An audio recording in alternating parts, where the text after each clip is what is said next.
자리에서 반갑습니다. 근데 이게 오지랖이라는 단어를 좋은 뜻으로 쓰는 건 평소에 살다 처음 봤어요. 중에 이게 솔직히 제일 어려운 강의 중에 하나야. 우리나라에는 이런 사료가 별로 없어요. 그러니까 왜냐하면 우리나라는 이 중앙정부에서 쓴 이런 공식 문서는 많은데 사람들 살아가는 얘기는 거의 안 써요. 그 여러분 일기 쓸 때도 뻔한 얘기를 써야 혹시 그게 천년 후에 국보가 됩니다. 그러니까 심각한 얘기 써놓으면 남들이 다 치워요.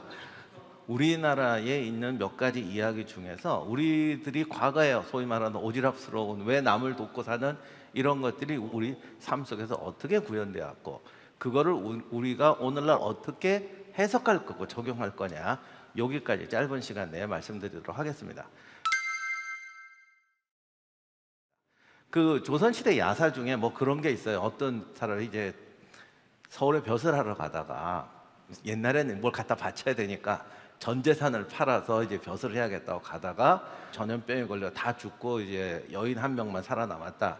그 얘기를 듣고 이제 마음이 아파서 가서 자기 뇌물로 벼슬 하려고 가져가던 돈을 가지고 장례를 치러줍니다. 여자 혼자 있고 다 돌아가셨는데 지나가는 사람이 찾아오면 찾아온다는 자체도 이해가 안 가지만 찾아왔을 때 뭐라고 얘기하겠냐고요. 지금 우리 집이 다 초상에 나서 대접할 것도 없는데 어떻게 해야 됩니까? 이런 식으로 대사를 해요. 왜 왔냐는 말도 그렇게 하는 거예요. 조선시대 기록들 보면 이제 어떻게 보면 남의 집에 가서 좀 뻔뻔하지만 하룻밤 묵고 갑시다. 뭐 이렇게 좀 신세 좀 지겠습니다. 이런 거 부탁하는 집 말이 있는데 그때 이게 우리 집에 먹을 것도 없고 밥도 없는데 막 이런 말을 합니다. 근데 현대인이 들으면 너 왜 왔니 소리잖아요. 다 죽고 지금 굶어 죽게 생긴 집에 왔을 때도 저희가 대접할 게 없어서 대접을 못하니까 죄송합니다. 이런 식으로 얘기를 한다고요.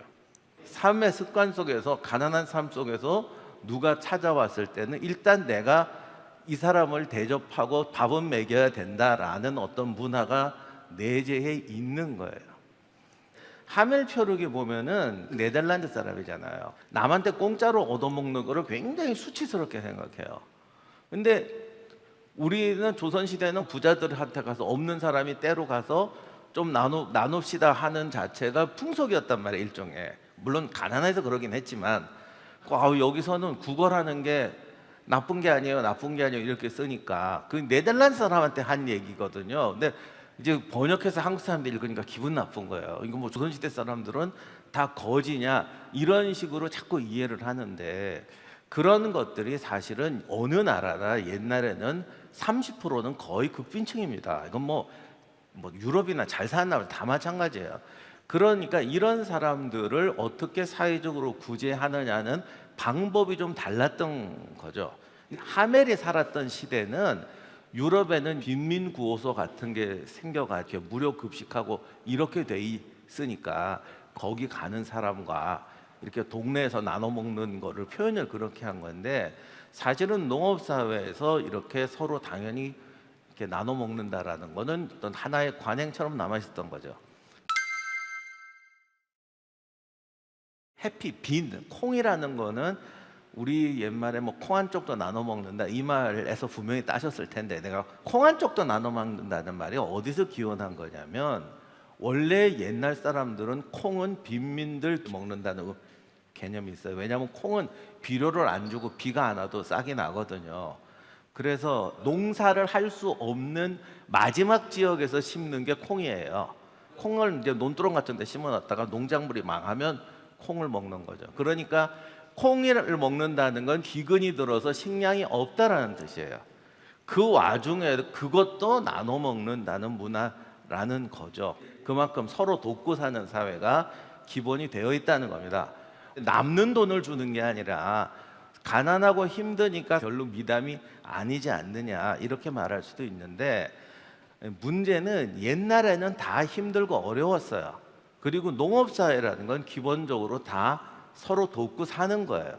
그런데 이 돕고 사는데도 좀 나라 풍토나 환경이나 사회적 조건에 따라서 이 방식이 좀 달라요.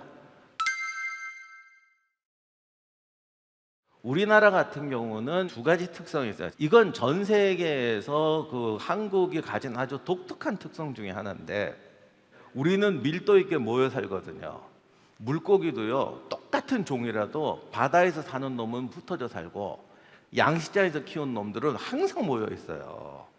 한국 사람은 어디 가면 벌판에서 못 살아요. 바짝바짝 붙어 살아요. 한국이 밀도가 굉장히 높습니다. 그러니까 우리는 똘똘 뭉쳐 사니까 광활하게 흩어져 사는 게 굉장히 이상한 거예요. 그 다음에 또 하나의 특징이 뭐냐면 이제 국가가 하는 뭐가 강해요. 왜냐하면 붙어 사니까 우리들이 뭐 협의해서 하는 것보다 관에서 통지서 돌리는 게 훨씬 효율적인 거예요. 뿔뿔이 흩어져 있으면 공무원이 통지서를 돌리러 다니면 관리 비용이 더 들어요. 그러니까 그런 나라들은 대체로 알아서 합니다. 광활한 황야에서 한 집 한 집 찾아가면서 통지서 돌려서 모여라 보다는 알아서 하는 게 효율이 높은 거고, 우리는 바짝바짝 붙어 있으니까 저기 대장 뽑아서 당신이 하세요. 그러니까 국가가 하는 행정 어떤 의존도가 굉장히 높아요. 그래서 서로 돕고 살고 하는 것도 농촌에서 서로 알아서 사는 구조가 역시 있긴 있죠. 기록에 잘 안 남아 있고 사람들이 관에서 이걸 합시다 해서 했던 제도는 좀 남아 있는 거죠. 이 후자가 전 세계 어디보다도 발달해 있어요. 전자도 발달해 있는데 그거는 기록을 좀 안 해놨고, 그래서 고려시대에 보면 제용제라는 게 있었는데 이게 뭐냐면 향촌사회 구제기금이에요, 오늘날로 치면. 근데 이거는 관료가 썼기 때문에 많은 사람들이 이게 행정기관에서 주도해서 이런 걸 만들어 나눠보다 이렇게 생각하는데, 이 기록은 자세히 보면 원래는 마을에서 주민들이 하는 거야 이게.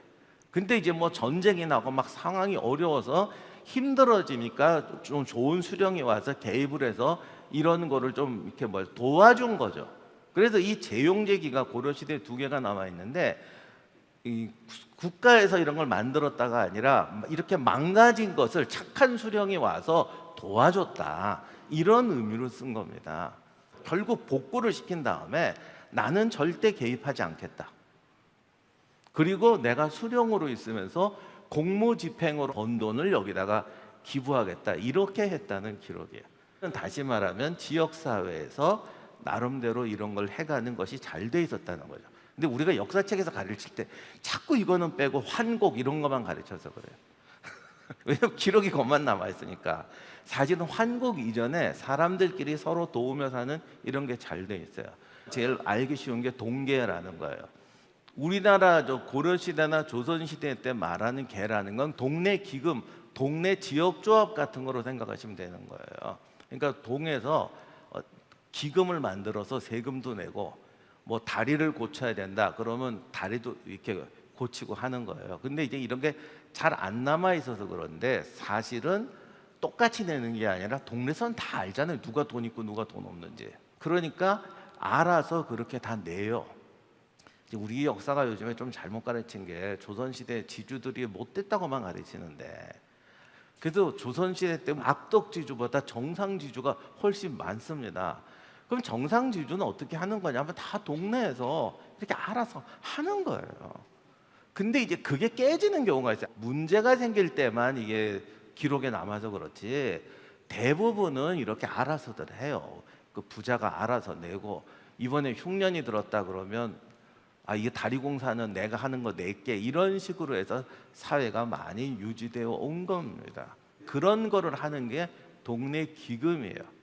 그래서 이게 개라는 건데, 이 개라는 것이 실제로는 결국은 모두가 서로 돕고 살아가는 이런 구조 속에 돼 있고, 이런 것들이 한 분이 나는 이렇게 할래, 누가 선행을 할게, 뭐 카네기 재단을 만들게, 이런 식으로 한다기보다는 우리는 늘 이렇게 행정망이랑 같은 구조 속에 있으니까 알아서 같이 내자, 이런 약간 집단적인 분위기가 잘 되어 있는 거죠. 근데 요거를 좀 오해하면은 강제로 시키는 것 같고 조직에 넣어서 시키는 것 같은데, 옛날에는 강제력이 강하지 않기 때문에 아까도 말씀드린 것처럼 우리는 이렇게 똘똘 붙어서 사니까 그런 것을 실용화시켜서 지금까지 잘 해온 거예요. 역사학자들이 이런 걸 알아내는데 시간이 오래 걸렸어요. 왜냐하면 내부를 알아야 되니까. 지금도 잘 모르는 사람들도 많고, 그러다 보니까 이런 거를 그냥 국가주도, 관주도 이런 식으로 오해를 한 거죠. 근대 이후로 넘어오면서 우리들이 원래는 사회에서 하던 거를 관에서 보조하고 행정조직, 동계잖아요. 동은 행정조직이거든요. 동계 그러니까 후대 사람들은 동사무소에서 완장 차고 나와가지고 당신 세금 내 이런 식으로 하는 거로 이해를 해버린 거예요. 그러니까 이런 문화가 지속되면요, 사람들은 기부 문화가 사라지고 마지못해 내자.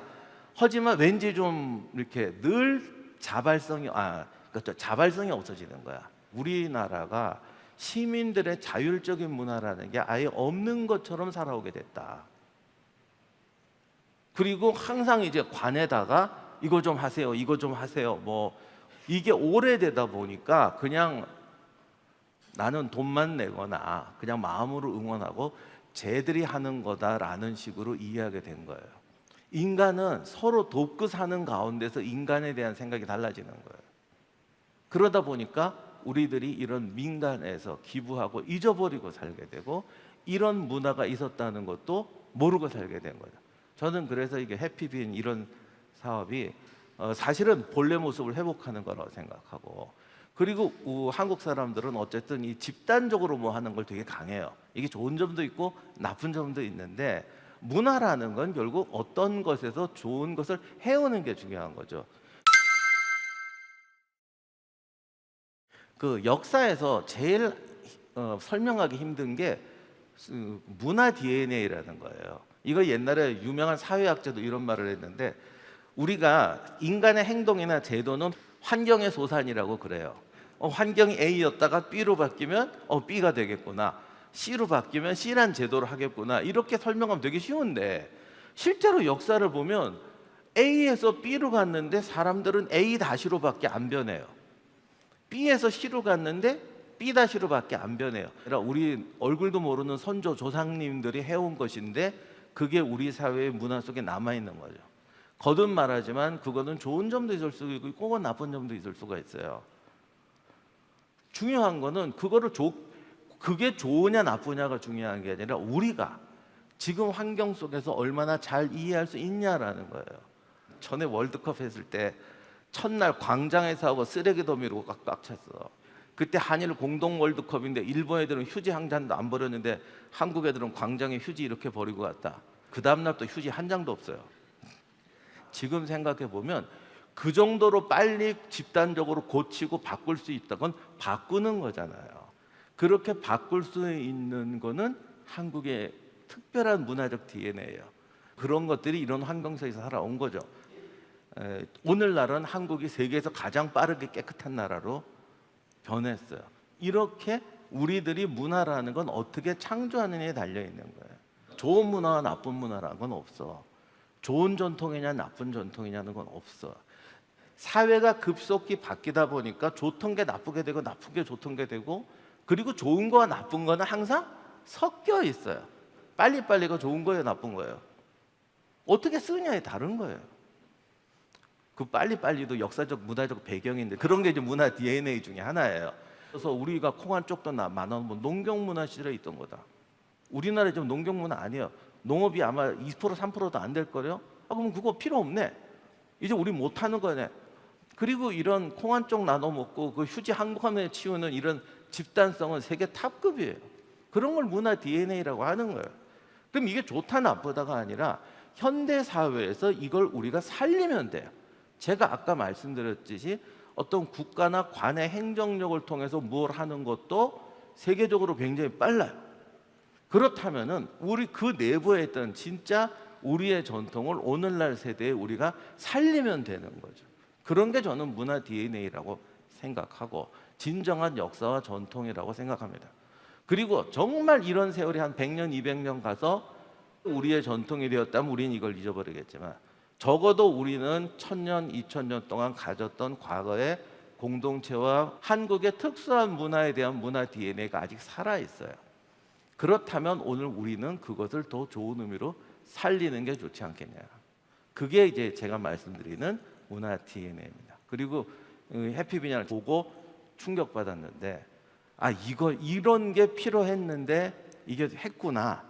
그리고 그 성과를 보니까 역시 엄청난 속도로 나오는구나. 전 세계에서 이런 게 이렇게 빨리 되는 나라 우리나라밖에 없을 겁니다. 거기에는 우리의 역사적 전통이 있다. 그리고 그거를 잊기 전에 살리자. 그리고 지난 50년 동안 이런 부분이 우리가 많이 소홀했는데 그 완전히 없어지기에 더 살리자. 그런 점에서 해피비는 우리의 문화 DNA를 살려서 앞으로 우리가 더 추구해가 우리의 죽었던 문화 다시 살려내는 것, 우리의 문화유산과 창조의 작업의 과제라고 저는 생각합니다. 그런 면에서 이 사업이 더 잘 되고 우리 문화의 어떤 재창조, 부활 이런 것으로 이어졌으면 좋겠습니다. 이상으로 마치도록 하겠습니다.